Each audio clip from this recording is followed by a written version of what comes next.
ashver.com.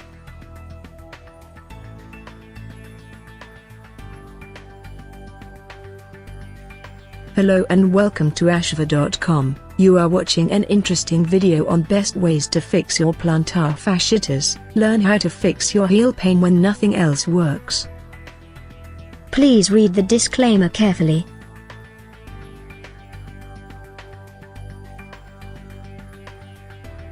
When I was diagnosed with plantar fasciitis, I wasn't particularly worried. Treatment is pretty simple, after all, and not necessarily even very expensive. A year later, after a round of anti-inflammatories, months of physical therapy, and some pricey custom orthotics, I was starting to get a little worried.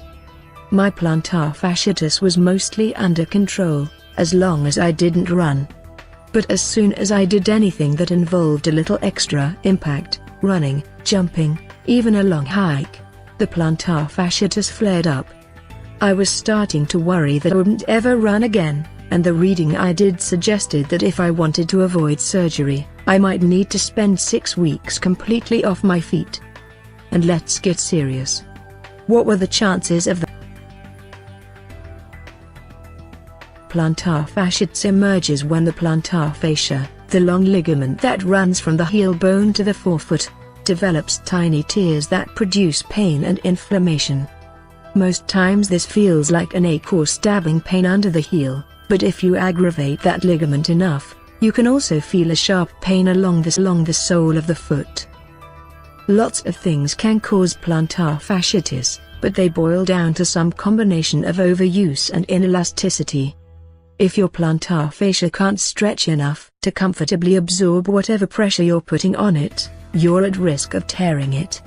And once you start tearing it, it gets inflamed and pain ensues. Since the onset of plantar fasciitis is usually accompanied by inflammation, standard treatments address that. If you turn up at your doctor's office complaining of heel pain, you'll likely be told to take some ibuprofen and ice the area. And stay off your feet. And for some people, that's enough. The inflammation settles down, the plantar fascia heals, and they're good to go. If that doesn't solve the problem, your doctor or physical therapist will probably set to work on combating the overstretching of the ligament. For starters, you might be given a night splint, which holds your foot in a flexed position during the night. This keeps your plantar fascia from tightening up during the night, which, in turn, prevents you from re-tearing it when you hop out of bed and put weight on it. For some people, the night splint is pretty much an instant cure. If your plantar fasciitis is a bit more stubborn, the next step might be orthotics, and again, for some people, this can produce an instant cure. But if you are not one of those lucky people, you're starting to run low on options. You might get some physical therapy, you might be told to stay well off your feet, and if things get bad enough and go on for long enough you might start considering surgery. This is not a happy place to be. If this is your situation, you're probably at the end of your rope. I know I was.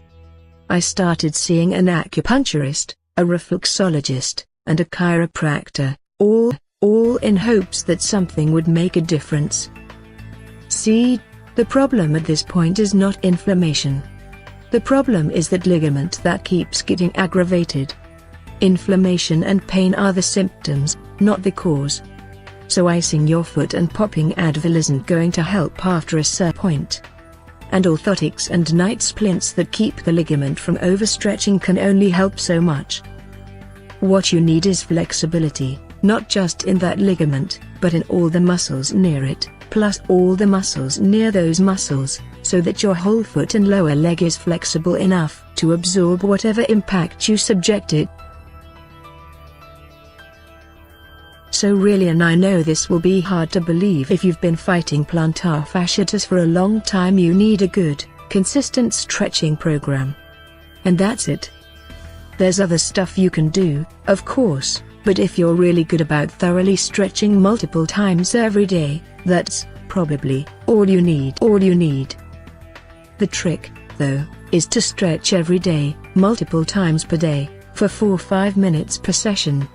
None of these 20-second calf stretches. You've got to hang out in each stretch for at least a minute. And chances are, you'll have to keep up that routine. I'm not great about keeping up with mine, and I can tell the difference. When my calves start to tighten up, the plantar fasciitis flares up. But, on the flip side, I can also prevent flare-ups by being really careful about stretching. So when I, finally, started running again, I did yoga after every run, lots of downward-facing dog, and stretched every muscle I could get to in my feet and legs. And voila! No.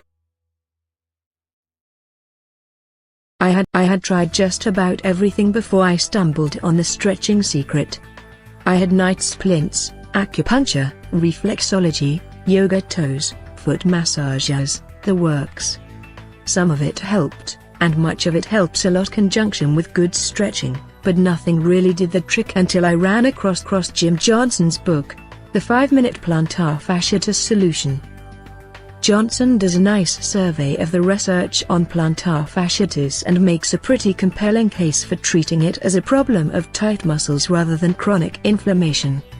And he gives you a little stretching program that has actually been tested and demonstrated to work in clinical trials. The book is a bit pricey for its size, though, since I credit it with teaching me to manage my plantar fasciitis, it was quite a bargain. But if you're interested in a layman's overview of the science or the details of a specific stretching program, by all means check it out. But if you're willing to wing it and design your own treatment program. So, before I launch into this, let me just say that I'm not a doctor or a physical therapist or really anyone with any medical expertise. I don't think I'm going to suggest anything that will hurt you, but be advised that any steps you undertake are taken at your own risk. These are things that worked for me. They may or may not work for you. You are hereby advised to consult with a professional as necessary. The centerpiece of your plantar fasciitis treatment is the calf stretch. Just your basic calf stretch. Face a wall and place your hands on it at about shoulder height. Stretch one leg behind you, heel to the ground. Find a position that gives you a nice stretch in the calf of the back leg. You might need to lower your hands a bit, or change your distance from the wall. Hold for at least 60 seconds. Then pull your back leg forward a bit, bend your knee, and sink your weight onto that leg. This should move the stretch from your upper calf to down around your Achilles tendon.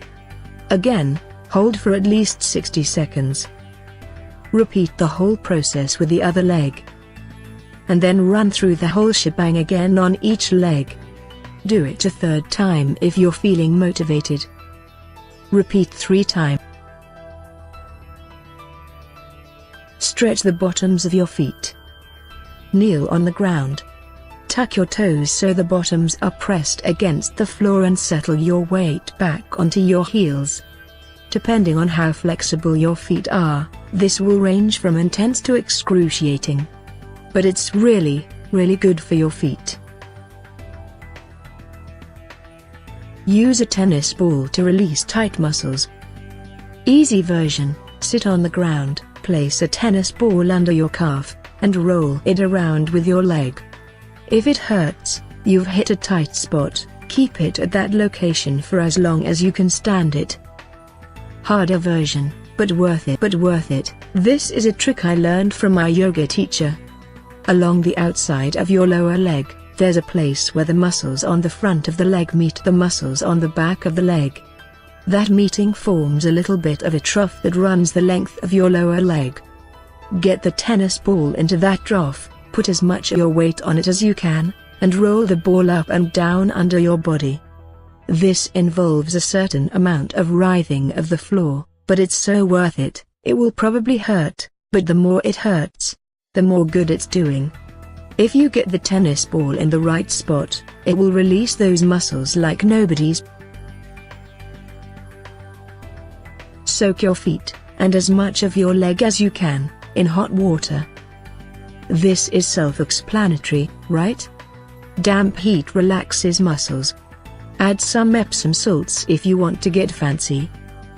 If you have access to a hot tub, it'll probably do wonders.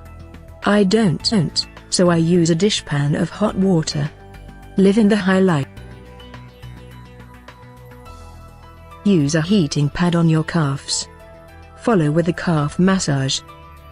Again, heat equals looser muscles. It's nicer and more fun if you can get someone else to massage your calves afterward, but you can do it yourself too. Just remember, when you find a spot that hurts, that's the place you need to be focusing on. Make yourself a rice bag. You can buy a rice bag, but most are small and designed for use on the neck. Look for something big enough to rest both feet on. Or, even better, big and squishy enough to sort of envelop your feet and Achilles tendons. If you possess some basic sewing skills, you can make yourself a better ice bag for way less.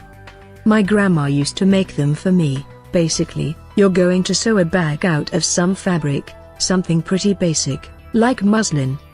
Add some rice, regular rice, not instant, and sew the bag closed. Don't overdo it with the rice. You want the bag fairly full, but not so stuffed that it won't conform to the shape of your body. You can get pretty fancy with this. My grandma always made covers out of old towels, which kind of put me off using a cover on my rice bag. But you can also make really attractive covers, if you're crafty in.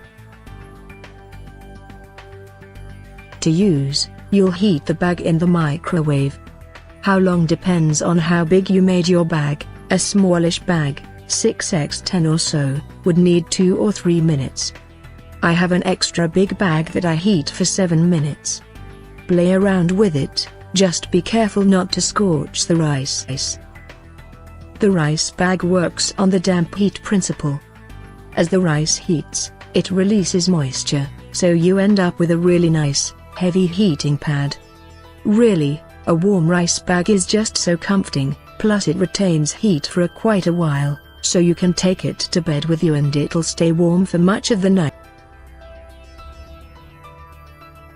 Buy a pair of yoga toes. Yoga toes are basically high-end toe separators. Kind of like what you use between your toes when you paint your nails, only yoga toes are made with a soft, slightly tacky medical-grade gel, so they're a bit more comfortable and pretty well stay put once you put them on. Yoga toes are designed to stretch all the tiny little muscles in your feet that don't get adequately stretched and worked when you're in shoes all day.